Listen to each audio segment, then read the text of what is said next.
Today we are going to cover 3 quick ways to modify an STL, so let's get cracking. Our project will start at Tinkercad. You can find it at tinkercad.com. I always choose sign in with Google. Now when you work with Tinkercad, your designs are saved to the cloud. This is actually the project that we're working with. Let me show you how I got here. This is a part that holds sandpaper disc. If we quickly double click, I'll let you see inside here. I'm going to quickly hide this part right here and show you that this was for 150 grit. The user simply wanted to make this into a 180 instead of 150. I'll bring that back and show you what I did. This is just a piece of sketch. So I dropped the sketch tool right here. If we double click and edit this, you can see I just traced it. If you have not checked out the sketch tool before, they do have this wonderful sketch features tool. This talks to you all about sketch. It has the awesome animated explanations. You can skip through these at your leisure to gain skills. When you're done looking at them, you can hit continue to sketch. If you prefer my tutorials, I've got a whole playlist. I'll put it up here in the corner. Right now, though, I want to show you how to draw. So I'm going to click out of that one, hit P for pen, and I'm going to just show you that I'm going to get as close as I can to this edge. I'm going to switch to off so you can really get close. I'm going to click on it. And then I'm going to press number 2 to make a Bezier curve. Then we simply click, hold, and twist until it matches that curve.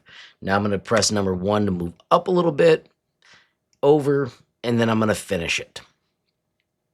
When we hit Finish Sketch, that gives us a patch that lets us fill in that area.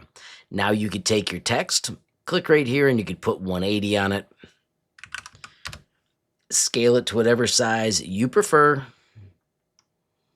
Make it a hole. I'm going to do control back. Now that was moving super slow because I had the nudge set to off, which does a nudge of 1/100. I'm going to set it back to a nudge of 1/2. And this will sink it in 1/2 millimeter per click. And because of the rounded surface, it takes about 3 clicks to get it all the way in there. Now if we select all of that and do control G to group, bang, you've got your 180 grit. You may have these little lines show up, but then also I've 3D printed stuff like this before. And once you print it, they don't even exist. I'm going to quickly adjust this because there's no reason for that extra part to be in there. So once again, double click is a way to edit as well. I can now edit the sketch. And once again, this piece really didn't need to be there, so I'm just going to hit delete. Of course, I could click on this one and modify these points to get it perfect if I really cared as well. Once again, since this is not a project I need, I'm going to stick right there. And of course, one final Control G to group. Before we leave this, I'm going to change the name. This is going to be called Sandpaper, and this will be V1. And then we're going to back out to the Tinkercad desktop. Now I do not want to wreck my V1, but I want to show you V2. So we're going to click on the gears and we're going to duplicate it. All right, so if you look over here, this side is perfect. So what we're going to do is we're going to use this side to fix this side. Let's start by checking our measurements. If we look at this, it's 161. This is a good number to split. Obviously, that's 80.5. We're going to split this using a hole. I'm going to stretch it crazy long, but then I'm going to do the 80.5 to get the exact middle. I'll make it taller than the entire shape. Select it. Let's choose L for align. And we want to align it with this corner and this corner of the shape.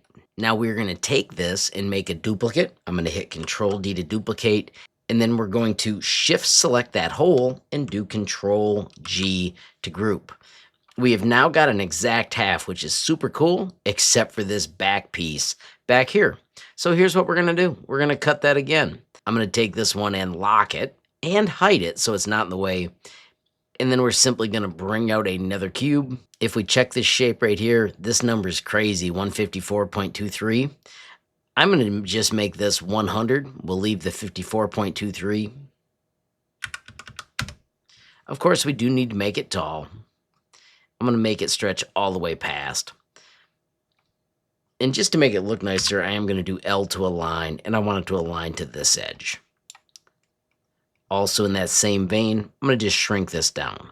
Now groups of groups, because this already is a group, they slow Tinkercad down.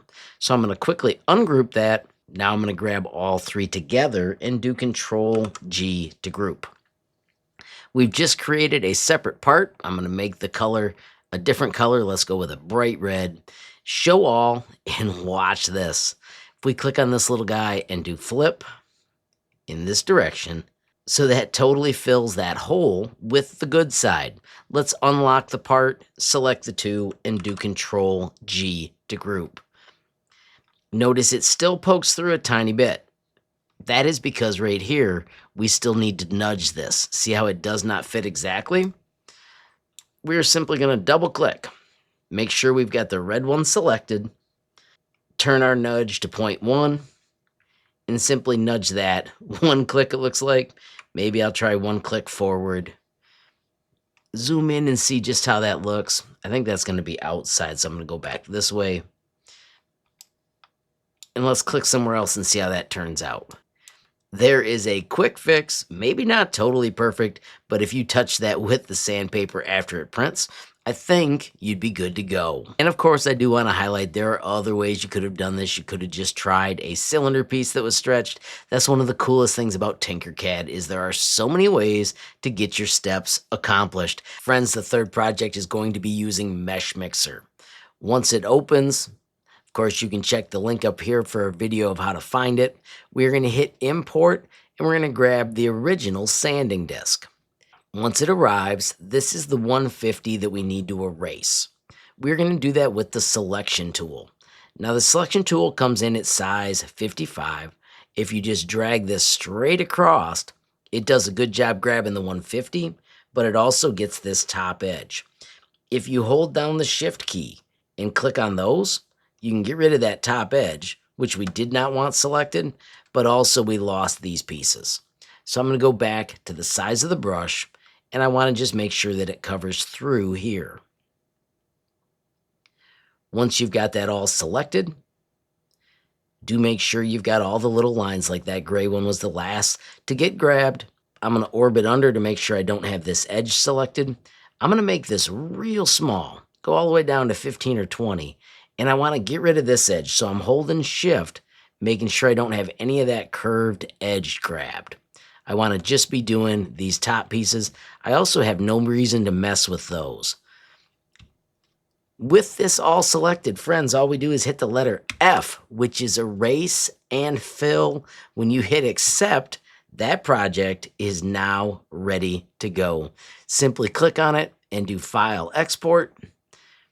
I'm going to make it binary format. I'm going to keep the same name, but I'm going to put blank in front of it. That, my friends, is how you can use Meshmixer and the epic erase and fill tool. If you want to learn more about Meshmixer, I have got a complete playlist. I will put a link to it up here in the corner. All right, so we did not add the text in Meshmixer, and we could do it in Tinkercad, but instead I'm going to do it in my slicer. I am using Bambu Studio. This works with any Prusa-based slicer. We're simply going to add the part we just created. There is my sanding disc blank, even though I missed the L in blank. We want to put the text right up here on the corner. We're going to do that with the text tool. It drops right on the work plane. We're going to type the 180 that we chose to use. I'm going to choose to make this 20 millimeters. That'll fit, I think, on this edge. I'm going to do a thickness of 1, and I'm going to make this a cut with an embed of 1. If we grab the yellow dot, we can drag it right where we want. I think that's going to be pretty sweet. We've got surround surface, cut. You can do all your bold. You can pick any font that you want. I'm going to stick with my extra bold, and let's slice that plate. Bang. Just like that, we have got our letters cut in. And it looks like the part, if I needed it, would take about 2 hours to print. So there you are, friends. 3 slick techniques for messing with the STL files. Tinkercad, Meshmixer, you take your pick. Of course, I'd love to hear comments down below. Friends, I do also want to remind you that clicking that subscribe button is totally free. And if you hit the notification bell, you'll be the first to know when there's a brand new video from me. Of course, I want to send a shout out to everybody that's part of my YouTube memberships. Of course, there are 3 different levels of support, starting as low as $5 a month. And with any level of support, you get early access to videos. Also, a super huge shout out to my Patreon supporters. Love how that group is growing. We are past 225 members. It has a fantastic messaging area where you can ask questions and get support. Of course, you can learn more with the bit.ly up above or the link down below. Finally, friends, I want to thank you for watching. Don't forget, every time you hit that like button, share a video, add a comment down below, or click subscribe. You're helping HLModTech get just a little bit bigger, which absolutely makes my day. Friends, have a glorious day and keep tinkering.